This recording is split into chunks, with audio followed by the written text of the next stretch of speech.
और इस वक्त एक और बड़ी खबर यूक्रेन से बहुत बड़ी खबर निकलकर सामने आ रही है। जो भारतीय छात्र फंसे हैं उन भारतीयों को निकालने की कोशिश की जा रही है, यूक्रेन बॉर्डर से निकालने की कोशिश की जा रही है और इसके लिए बातचीत जरूरी है। विदेश सचिव हर्ष श्रृंगला का बयान इस वक्त सामने आ चुका है। उन्होंने दोनों ही दूतावासों से बातचीत की है, यूक्रेन के भी दूतावासियों और रूस के भी। जो भी विकल्प हो सकता है, जिस तरीके से भी ये बच्चे निकले या भारतीय निकले, उसकी कोशिशें तेज हो चुकी है। विदेश सचिव हर्ष श्रृंगला ने बातचीत की है और बातचीत के बाद जो भी बॉर्डर इलाके में यूक्रेन बॉर्डर से निकालने की ये पूरी कोशिश, ये पूरी कवायद, क्योंकि बहुत सारे ऐसे स्टूडेंट्स हैं जो कि बॉर्डर पे पहुंच चुके हैं, उनको निकाला जाए। हालांकि इस बीच एक और एडवाइजरी जारी हो गई है यूक्रेन की तरफ से। यूक्रेन की तरफ से एडवाइजरी ये है कि अब स्टूडेंट नहीं निकले और यूक्रेन बॉर्डर पे बातचीत करने के लिए टीम पहुंचेगी। ये भी इस वक्त बड़ी खबर निकलकर सामने आ रही है। यानी जो भी रास्ता बनता है, जो भी राहें तैयार होती है, जो भी विकल्प बनता है, उसके जरिए भारतीयों को लाना सबसे पहली प्राथमिकता है। खबर ये भी सामने निकलकर आ रही है कि पीएम मोदी जब लौटेंगे आज दिल्ली, तो युद्ध स्तर पे इस मसले को लेकर बातचीत होने वाली है। रूस के मुकाबले यूक्रेन का साथ देने का सिलसिला बहुत तेज हो चुका है और यही असली संकट है, क्योंकि यही हालात इस युद्ध के विश्व युद्ध में बदल सकते हैं।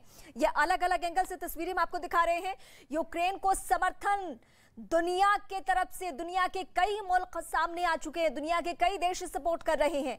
हालांकि इस बीच रूस का विरोध सामने मैक्सिको में हुआ, हंगरी में हुआ।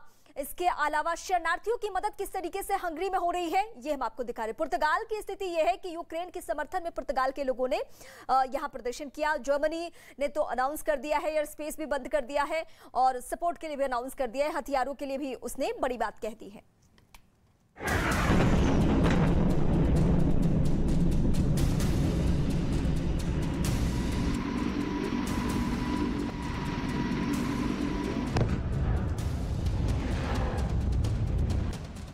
तीन दिन तक युद्ध में अलग थलग और अकेला दिख रहे यूक्रेन की हालत अब बदलती दिख रही है और उसके मददगारों की तादाद अब जुबान से आगे जमीन पर दिखने लगी है। ऐसे में अगर सीन बदले, अमेरिका और अंतर्राष्ट्रीय सैन्य गठबंधन नेटो यूक्रेन के साथ खुलकर खड़े हो जाएं, मतलब अगर ये लोग जंग में यूक्रेन का साथ दें, तो रूस को भारी कीमत चुकानी पड़ सकती है। क्योंकि नेटो 30 देशों का एक ऐसा मिलिट्री अलायंस है जिसमें America, Canada, Britain, France, Germany, Italy और स्पेन जैसे देश तो हैं ही, Norway, Estonia, Latvia, Lithuania, Poland और टर्की जैसे रूस के पड़ोसी भी हैं और स्लोवाकिया, हंगरी, रोमानिया जैसे यूक्रेन के पड़ोसी देश भी इसमें शामिल हैं। और ये तो बस 16 देश हैं।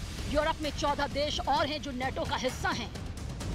और यही दुनिया के लिए सबसे चिंता करने वाली खबर है, क्योंकि अगर नेटो जंग में कूदा तो सभी 30 देश रूस पर धावा बोल देंगे और जब इतने देश लड़ेंगे तो होगा तीसरा विश्व युद्ध।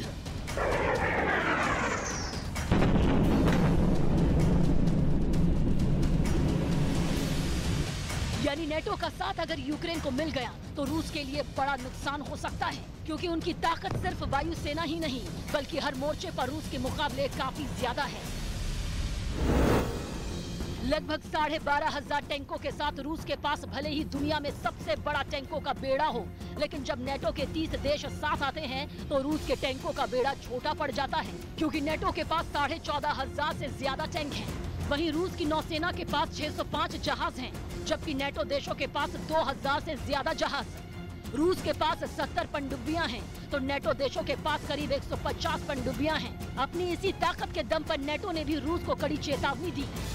तो तीसरा विश्व युद्ध का खतरा अभी टला नहीं है और यही दुनिया भर के लिए टेंशन का सबब है, क्योंकि अगर विश्व युद्ध हुआ तो न सिर्फ मौजूदा वक्त बल्कि आने वाला वक्त भी उसकी भरपाई ही करता रहेगा।